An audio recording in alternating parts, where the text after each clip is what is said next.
বাসা বাড়িতে কুকুর থাকলে বিপদ আসে, কথাটা কতটুকু সত্য যদি বুঝিয়ে বলতেন। জুতা পরে কবরস্থানের ভিতরে প্রবেশ করা যাবে কিনা? আমরা যখন মৃত ব্যক্তির কবরের পাশে দাঁড়াই, জিয়ারত করতে যাই, তখন কি মৃত ব্যক্তি বুঝতে পারে?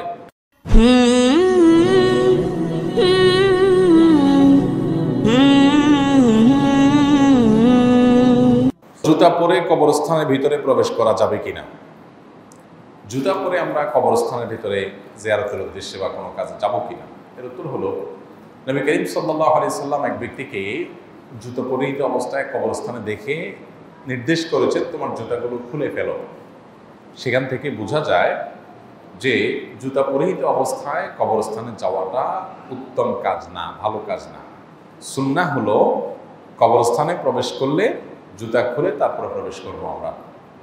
যদিও যদি কোনো কবরস্থানে কাঁটা বা ইটের টুকরা, ক্ষতিকর কিছু বা পায়ে ব্যথা হতে পারে, এরকম কিছু থাকতে পারে, সেই আশঙ্কা থেকে আপনি জুতো পরে কবরস্থানে যান, তাহলে সেটা ভিন্ন কথা, তাহলে সেটা জায়েজ আছে। নর্মালি আপনি কবরস্থানে যখন যাবেন জুতা খুলে তারপরে প্রবেশ করবেন, এটাই হলো সুন্নাহ, এটাই হলো উত্তম।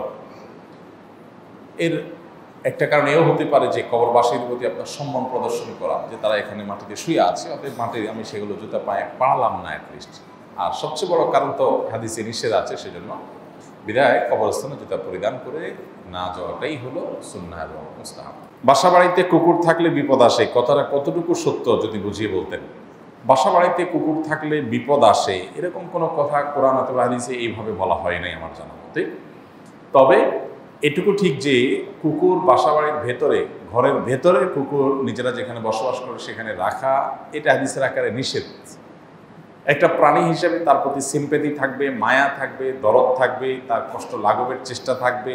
অসুস্থ হলে চিকিৎসা দিবেন, ক্ষুধার্ত হলে খাবার দিবেন, পিপাসার্ত হলে পানীয় দিবেন, এগুলো সব ঠিক আছে। এর মানে এই না যে আপনি তাকে আপনার ঘরে তুলে নেবেন। কত প্রাণী তো পৃথিবীতে আছে, ইসলাম তো অন্য কোনোটার ব্যাপারে আপনাকে এই নিষেধাজ্ঞা দেয় নাই যে আপনি বাসায় রাখতে পারবেন না, কুকুরের করে দিয়েছে। আল্লাহ এবং তার রাসূল সাল্লাল্লাহু আলাইহি সাল্লাম জানেন এটা আমাদের জন্য ক্ষতিকর। এই জন্য হাদিসে নবী সাল্লাল্লাহু আলাইহি সাল্লাম বলেছেন, লা তাদখুলুল মালাইকাতা বাইতুন ফিহি কালবুন আও সূরা। যেই ঘরে কুকুর থাকে অথবা কোনো প্রাণীর আকৃতি, ভাস্কর্য, মূর্তি, ছবি, প্রাণী এগুলো টাঙিয়ে থাকে প্রকাশ্যে, সেখানে রহমতের ফেরেশতা প্রবেশ করে না।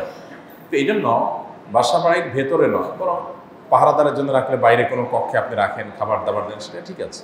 একজন নারী ব্যভিচারিণী, তিনি একটি পিপাসার্ত কুকুরকে পানি পান করানোর কারণে আল্লাহ তাআলা তাকে মাফ করে দিয়েছিলেন। এই হাদিস আছে আমাদের সামনে। অতএব কুকুরের প্রতি ইসলাম আপনাকে অমানবিক হইতে বলে না, কুকুরকে গণহারে নিধন করতে বলে না, কুকুর মানেই আপনি নিকৃষ্ট হিসাবে গণহারে বলতে আপনাকে বলে না।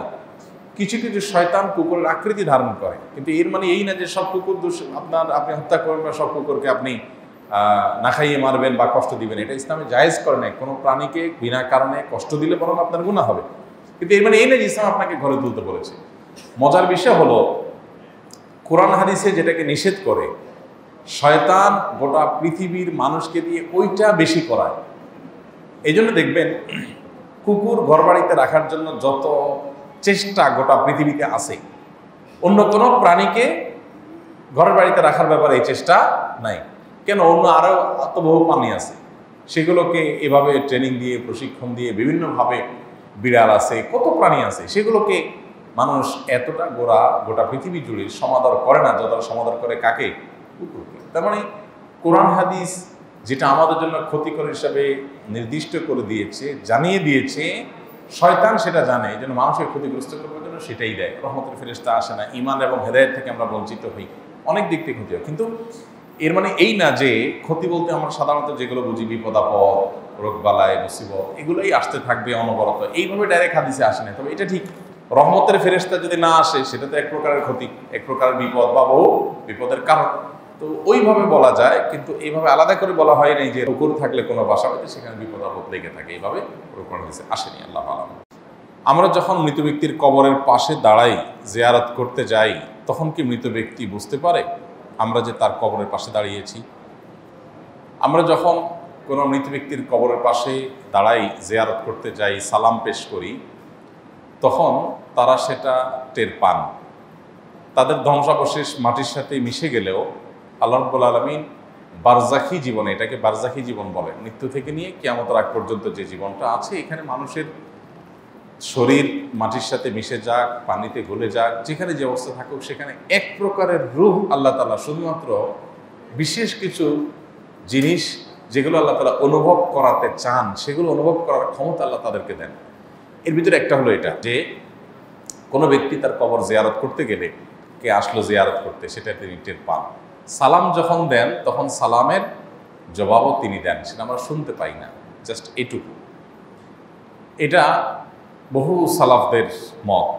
ইমাম ইবনে আব্দুল বার রাহিমাহুল্লাহ, বরাতে ইবনুল কাইয়িম রাহিমাহুল্লাহ, অনেক ইমামগণ এ বিষয়ে অনেকগুলো হাদিস উল্লেখ করেছেন। যদিও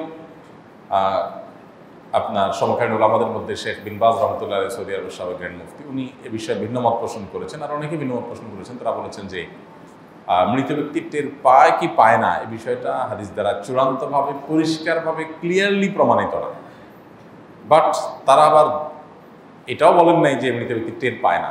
তো উভয় মতকে সামনে রেখে আমরা বেশিরভাগ সালাফ বা পূর্বসূরি ওলামাদের এই ক্ষেত্রে যে মতামত পাই, সেটা হলো যে তাদের মতামত হলো হাদিসের আলোকে যে মৃত ব্যক্তি তার পরিচিত অপরিচিত যে কোনো ব্যক্তি কবর জিয়ারত করলে তাকে যখন সালাম পেশ করে, তখন রব্বুল আলামিন তাকে এই সালামটা জবাব দেওয়ার জন্য যে রূহের প্রয়োজন, যতটুকু অনুভূতির প্রয়োজন, সেই মাটি ধ্বংসাবশেষ যেখানে যে অবস্থা আছে অতটুকু আল্লাহ তাআলা ফেরত দেন এবং তিনি রিপ্লাই করেন, সেটা আমরা শুনতে পাই না, জাস্ট এইটুকু। তবে মৃত ব্যক্তি আমাদের সালামের জবাব দিচ্ছেন, তিনি আমাদেরকে জানুক বা না জানুক, আমরা গেলাম কি গেলাম না সেটা টের পেলেন কি পেলেন না, এর চাইতে বড় বিষয় হলো আমাদের জন্য কবর জিয়ারত করা সুন্নাহ। আমরা দূর থেকে তাদের জন্য দোয়া করলে সেটাও তাদের উপকারে আসবে। কাছে যেই দোয়া করতে হবে এটা জরুরি না, কিন্তু কাছে গিয়ে সালাম পেশ করাটা সুন্নাত। আমরা কাছে গিয়ে সালাম পেশ করলে আলাদা সওয়াব হবে। এই জন্য সাধ্যে থাকলে অবশ্যই কবর জিয়ারতের চেষ্টা করা উচিত। নবী করিম সাল্লাল্লাহু আলাইহি ওয়াসাল্লাম বলেছেন, জুরুল কুবুর ফাইন্নাহা তুযাক্কিরুকুমুল আখিরাহ, তোমরা কবর জিয়ারত করো, কারণ কবর জিয়ারত তোমাদেরকে আখিরাতের কথা স্মরণ করিয়ে দেয়। তাহলে খোলাসা কথা হলো, মৃত ব্যক্তির কবরের পাশে গিয়ে দাঁড়িয়ে সালাম পেশ করলে তিনি সে সালামের জবাব দেওয়ার মতো শক্তি, সামর্থ্য, রূহ তার ওই ধ্বংসাবশেষ বা তার শরীর দেহাবশেষ, যেটা দেহাবশেষ, সেখানে আল্লাহ তাআলা অতটুকু ফেরত দেন এবং তিনি সেটা দিয়ে রিপ্লাই দেন, আমরা শুনতে পাই না। এবং বিভিন্ন সালাফদের বক্তব্য থেকে আমরা জানি যে তিনি টেরও পান যে কে আসলো কে আসলো না। আল্লাহু আ'লাম বিস-সাওয়াব।